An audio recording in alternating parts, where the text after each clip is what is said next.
मुंबईत पावसाचा red alert, आवश्यकता नसेल तर घराबाहेर पडू नका, मुंबई पालिकेचं आवाहन। मुंबईतील शाळांना देखील पालिकेकडून सुट्टी जाहीर।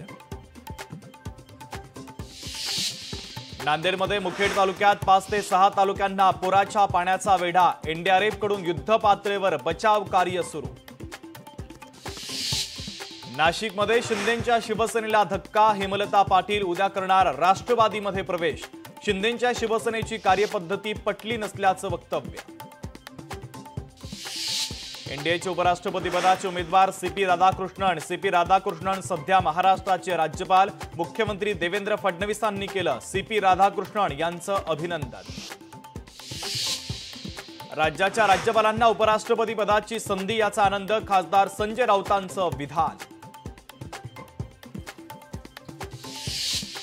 स्वातंत्र्यदिनी पंतप्रधान नरेंद्र मोदी यांनी जीएसटीमध्ये सुधार करण्याची घोषणा करताच मुंबई शेअर बाजारामध्ये आज तेजी, बाजार उघडताच सेन्सेक्समध्ये 1022 अंकांनी उसळली।